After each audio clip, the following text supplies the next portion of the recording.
Damn it. Hey guys, welcome to D20 Sundays. Welcome back. Today's going to be homebrew content.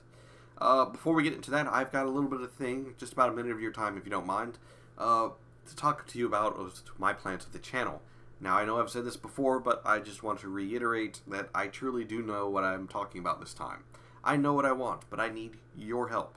You see, at the making of this video, I only have about 84 subscribers. Or is it 83 or 85? I can never really remember. I'm bad like that. But the key thing is, I need your help.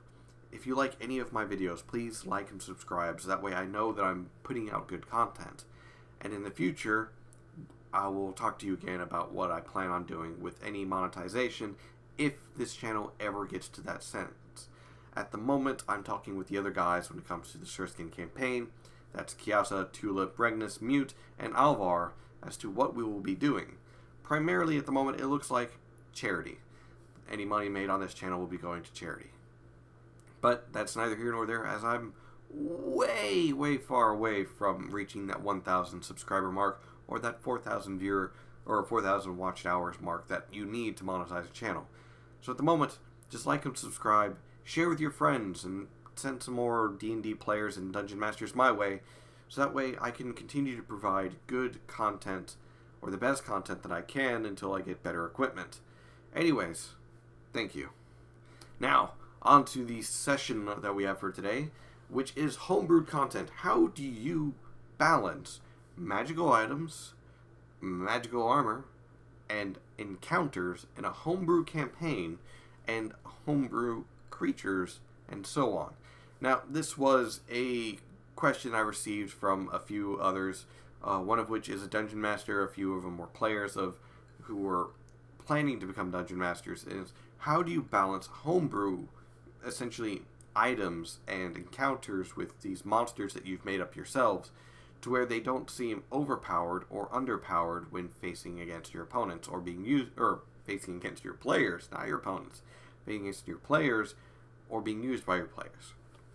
So I guess I'll handle the magical armor / item thing bit first, which is, how often is your players going to be using this item? Is it going to be relevant through the entire campaign, or only through a small portion of the campaign? Is it something that gets more powerful with them, or is it something that only stays the same until they outgrow it? A good example would be, well, how about a piece of leather armor that has a chance of negating damage? Essentially, it has a percentile chance. You roll a percentile die. If you get the right numbers, then you negate the damage from an attack. That seems pretty reasonable, but if you set the percentile too high, then that's just broken. So obviously, we don't want it over 50%, because that's a coin toss. A coin toss of the fact that your players might walk out of a Dragon's Breath attack unharmed because the magical item decided, nah, nothing. No, you want that percentile way smaller. You want that percentile set to 10. 10% chance of any attack being done against you is negated, and you take no damage.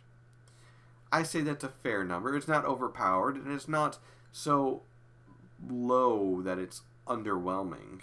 But at lower levels, it's fantastic. It has a 10% chance. No, actually, no, let's bump that up to 15%. 15% chance of negating damage done against you. For levels, I'd say 1 to 7, that's pretty good. That's really good. You have a small chance of negating out an attack that would definitely hurt you, especially on the lowest levels. I mean, come on. Level 1 and level 2, you've got at most 8 to 10 hit points. And level 2, at most, probably 20 hit points. So, yeah. Balancing that, lower levels, that's fine. The 15% chance, that's fine. At higher levels, though, once the players get to a high enough level that they want to buy better equipment, such as maybe that +1 plate mail, well, then that piece of leather armor that has a 15% chance of negating damage doesn't seem as good. It's certainly seen its use, and your players are thankful for it, but then they realize, it's not as good as this newer piece of armor. So that's how you let your players outgrow the magical item, so that way it's not used throughout the entire campaign, but at the same time it's still relevant enough to where it left an impression upon your players, and they said the item was actually rather useful, even though they outgrew it. And that way you don't have to keep worrying about, oh, they're going to use this item that might mess up the final boss battle because they have a chance of negating the damage from the thing. No, don't have to worry about that anymore because the players outgrew the item. Now, I know some people will talk about maybe, transferring the enchantment over and over again to other pieces of equipment, and maybe so. And even then, you could say, yeah, you can do that, but it's still going to only remain the 15% chance. That way, it never gets bigger and it never gets smaller, and it still remains a decent number. Now, for balancing a homebrew monster. Now, if you noted in session 1, the players played against ink monsters, or kind of like paint monsters. I'm not really sure how to really describe them, even though I created them. I marked them as ink monsters, but at the description I wrote for them, I also said paint monsters. So, So, these monsters were resistant to piercing damage, because they had no organs. There's no organs to pierce. Essentially, they were best defeated by slashing or bludgeoning damage. The reason being is the bludgeoning made their forms ripple, and essentially they couldn't hold the form against it, and slashing just kind of just cut them in half to where they just kind of fell apart. So piercing did nothing to them. But if they got hit by 3 arrows, they would then spend the next rounds shooting those arrows back. Good thing Tulip didn't hit with that 3rd arrow. Actually, I think she only fired 2 and got dismayed about that, which is fine. So, how did I know that those creatures, with their 1d12 hand axe attack and their javelin throwing, weren't going to hurt the players too much? Well, it's simple. I keep character sheets of each character.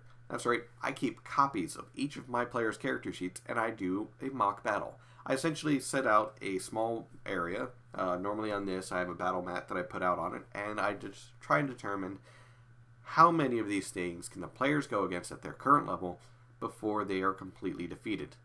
The number was 10. 10 if the players burned out every single one of their spells, and I was rolling pretty normally in that battle too. That was accounting for like 3 or 4 crits that they had made and so on. The number 10 just kind of seemed right. It's like, okay, by the 10th one of just this endless onslaught of these things, throwing their javelin spears and then moving forward and attacking with their hand axes.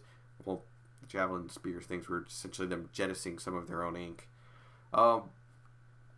With the players facing against that, they eventually fell to that because it's kind of hard to keep up with that, and it's kind of hard to heal for, damage that's constantly coming out, and the players got overwhelmed. So I was like, okay, 10 is obviously too much, so why don't I just try 4? And 4 was way too easy. So I was like, okay, I'll meet in the middle and say 6, and 6 turned out to be pretty good. It wasn't too hard for the players. They fared very well, so much so that I don't think anyone went down in that fight. So everything was good. Now, the problem being, I made that fight too easy. I should have gone with 8, but that's me. The reason why I didn't want them to fight the full 10 and have to think and fight their way of getting through that without any major problems is that it's more of a personal taste. I don't want every fight that the players go through is a battle for survival, a battle to the death, to where any wrong mistake will cost them their lives. I don't want that, because then when it does come around, the players aren't just, oh god, it's another super powerful creature.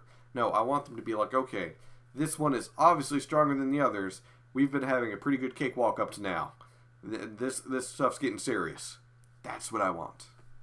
So, I balance homebrewed creatures by essentially running mock battles. You can do it. It takes like 30 minutes to set up, and then after the battle, you can, crunch the numbers, see how well they did, who's got how much health left, who's got how many spells left, and say, okay, it's not strong enough, or okay, it's too strong, and then sort of bend it from there, because is it a single monster that they're going to encounter only once, or is it a monster that's going to appear throughout the entire campaign or the entire area that they're in? That's another key thing when it comes to balancing homebrewed creatures. How often is it going to appear? How strong is it compared to how often it appears? And how strong is it compared to the players when they encounter it? And that's pretty much it. That's how you balance homebrew things. You make sure that it's appropriate for the player's level.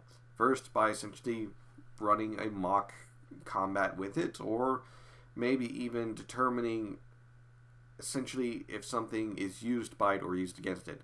Another thing is you have a wand of magic missiles. Okay, so that's what, 1d4 to 3d4 depending on how the wand was made. Okay, well, instead of that, I have a wand of firebolt missiles, which does 3d10 instead of 3d4. That's significantly stronger. That's actually very strong. And no, I'm not giving that to you at low levels. No, you can wait to higher levels to get that. I'd say probably level 12, maybe 10. I don't know. It depends. But a wand of that, no. And there's things like that when it comes to balancing wands and so on. You want to make sure that the item is essentially appropriate for the level. If you give low-level players items that are significantly more powerful than their level, then you're doing that Monty Hall Dungeon Master thing, which I talked about in another video, where you are essentially over-awarding your players. And sure, you're making them more powerful to where later on in the campaign, they'll be able to, have a good fight against the villain. But at the same time, you're making them too powerful at the beginning to where everything that they fight is a cakewalk. And the only way to change that is make them fight against something stronger, which if they survive, they're just going to get even more stronger. So, yeah. You have to balance it, because if you give them too many magic items early and they're not, properly balanced, then they're gonna be a problem. That's pretty much what it is. Anyways, that's it for this video. Thank you very much for watching. Once again, like and subscribe so that way I know that I'm providing you with good content, and share it with your friends, and let's get working towards that 1,000 subs so that way we can try and make some money for charity. Anyways, catch you next time.